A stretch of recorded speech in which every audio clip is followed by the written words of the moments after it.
it's okay. But when you find someone like, Canelo or Golovkin, it's a different kettle of fish, I have to lean towards Canelo. You're not going to beat Canelo until somehow, over a long period of time, Canelo beats himself. During the press conference, Canelo Alvarez took a shot at Terence Crawford, saying that Crawford is not on his level. He expressed contempt for fighters who are more focused on surviving 12 rounds than putting on a competitive, thrilling battle. According to Canelo, such cautious strategies lead to unexciting contests that disappoint fans hoping for an action-packed showdown. Kell Brook, who has first-hand experience in the ring with elite fighters like Gennady Golovkin and Terence Crawford, issued a stern warning about Crawford's upcoming fight against Canelo Alvarez. Brook emphasized that this matchup is a very different challenge compared to Crawford's previous opponents. Canelo's style is unique, marked by power, ring intelligence, and tactical agility, unlike anything Crawford has faced before. In contrast, Crawford is smaller and relies heavily on technique and speed. It's a wow fight, It's two supreme athletes fighting against each other, but you've got to sway towards Canelo. Crawford's gonna have to, move up, and I knew when I boxed Golovkin, there's a big difference, especially with someone that, fighting a middleweight, a mediocre world champion's okay. But when you're fighting someone like, Canelo or Golovkin, it's a different kettle of fish, I have to lean towards Canelo, but, Crawford's very, very, very good. You think Crawford's still got the legs? Obviously, he's very much got great. Brook explained that Canelo's ability to adapt mid-fight and physically impose his will creates a serious problem for any opponent. Facing a tough, dynamic fighter like Canelo demands a new mindset and approach. He warned that given the caliber of Canelo's past bouts, Crawford must be prepared for an entirely different level of challenge than he's used to. Got the legs to be maybe outmoving Canelo if he needs to. Well, I don't know, I think when we look back at Mayweather when he beat Canelo, he's a mover. Crawford's not really like Mayweather in that aspect. He's more, he kind of sets his feet and he's cute with how he approaches chucking shots and moving, I think it's a different fight to Mayweather, and Canelo's obviously a different fighter from when he boxed Mayweather. But like I say, it's one of them what we've got to tune into and watch. Both unbelievable fighters, but I'd have to favour Canelo. Just his size and his experience, and just his ring generalship, he's got confidence. Veteran analyst Jim Lampley is confident that Canelo Alvarez will defeat Terence Crawford. Lampley acknowledged Crawford's outstanding talent and impressive record, but believes Canelo's combination of experience, size, and mental toughness gives him the edge. He pointed out that Canelo's history of beating top-tier opponents across multiple weight classes gives him a strategic advantage. His ring IQ and ability to control the pace and space of a fight allow him to dictate its rhythm, something Lampley sees as crucial. Additionally, Canelo's defensive skills and powerful counterpunching could neutralize Crawford's offense. In Lampley's view, Canelo's well-rounded approach may ultimately prevail, despite Crawford's undeniable talent. He's a great defender. He has the most solid punch resistance of anybody in the sport. Nobody's ever knocked him off balance. Nobody's ever really knocked him down. There's only one official knockdown in his career, and it was because he bounced off the ropes when Jose Cotto hit him with a hard shot to the chest. And the referee employed a strict interpretation of the rules and said, oh, the ropes held you up, so that's a knockdown. He's never been put on his back by anybody. He rides horseback every morning. His legs are the strongest in the sport. You're not going to beat Canelo until somehow, over a long period of time, Canelo beats himself. If he gets tired of all the discipline he has had to employ to make all the money he's made, if he has enough giant ranches in the Yucatan, if he has enough beautiful horses, if he has had enough unforgettable dinners with Mexican billionaires in Mexico City and Vegas, then maybe. But my guess is he will retire without incurring another loss, because it's important to him to do that. Which implies you like him against Bud Crawford. I do like him against Bud Crawford, but I do think that it's a great fight.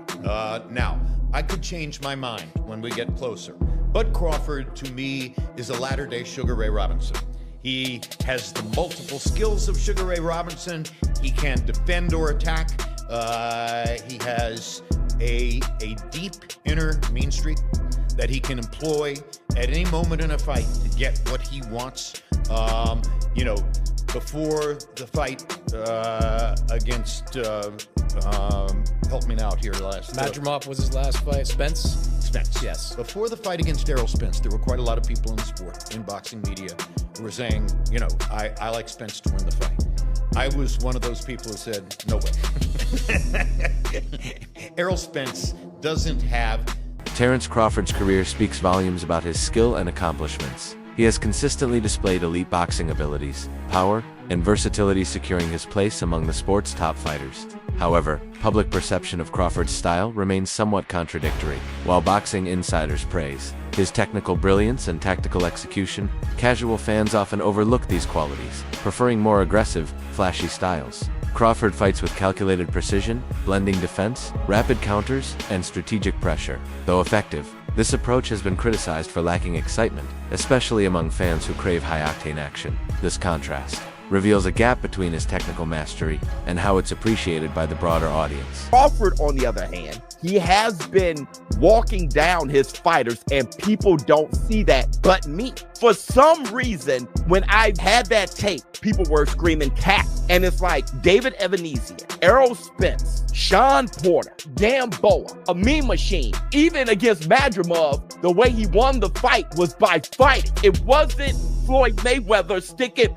This guy has been too athletically gifted, and I mean explosive, hard punching, and too strong for his ops. When he's in orthodox, he boxes more. When he switch, he becomes a puncher. And now he's coming out southpaw. He ends you. He is not, you gotta watch him fight. He does do athletic things where his hands and his feet work together and he catches you for sure. But what he mostly do is he punishes and he bullies his op because he walks you down and whips your ass. Commentator Bullock offered a contrasting perspective. While acknowledging Canelo's elite status, he highlighted Crawford's superior technical skills. He noted that although Canelo is an exceptional fighter, Crawford's accuracy, speed, and ring generalship could give him the upper hand in this matchup. Bullock stressed that Crawford always enters the ring highly prepared and laser. His cerebral mindset, combined with a refined skill set, allows him to outthink and outmaneuver opponents. Still, Canelo's strength and experience make him a dangerous adversary. Bullock believes that if Crawford can effectively execute his strategy, his technical prowess could be the deciding factor. This perspective suggests the bout may unfold as a tactical chess match rather than a sheer slugfest. It was interesting to see the comments from Canelo on how he sort of assessed Bud Crawford's career. I almost feel after the Spence fight that was like an exclamation point on everything he's done, maybe from the critics who never gave him credit. But it almost seems like Canelo was downplaying his achievements. What do you make of that? Is that to build the fight? Because it sells itself. Well, I can tell you like this. I think Crawford rebutted was everybody always say he hasn't fought nobody, or everybody that he fought was a no-name. But I'm gonna tell you like this, what Crawford said. Well, there was something until Crawford fought him. So obviously he's doing a great job because he's making everybody look normal. Not everyone, like when they go against Canelo, I don't think there's anyone else in boxing who you would ask and say this is a possible task for, but for Crawford, because of his pound for pound abilities, and apparently no rehydration clause. Am I hearing that right? He wants full smoke at that weight. Let's go, man. That's what Crawford wants. He wants to show the world that he's the best. So, why put stipulations in there when you know that you can be the best? So let's go test ourselves. Look, I appreciate you taking this time, and we don't get to speak all the time, so it's good to get you over here, and maybe we'll catch up later in fight week, but I appreciate you. Canelo Alvarez's business manager, known for managing one of the most successful careers in boxing, made bold claims ahead of the Crawford fight. He emphasized Canelo's physical advantages, stating that his body is specially built to absorb punishment and avoid injury, traits that set him apart from most fighters in the sport. Crawford didn't get any ideas from Skull. I don't think he did. I think Crawford is a hell of a fighter, and it's going to be a hell of a fight. How does weight play a part in that fight? Oh, what? How does weight play a part in that fight, do you feel? Weight? Weight. The size difference. Oh no, I don't think that doesn't, like you saw today. The guy was like I don't know how much taller. He didn't really play into it either. But Crawford is a hell of a fighter. And you saw today when they did the face-off in the ring, they're virtually height-wise, they are virtually the same. Crawford might even be a little bit taller. But when you look at Canelo, the way he's built, I mean his legs, his shoulders, his neck.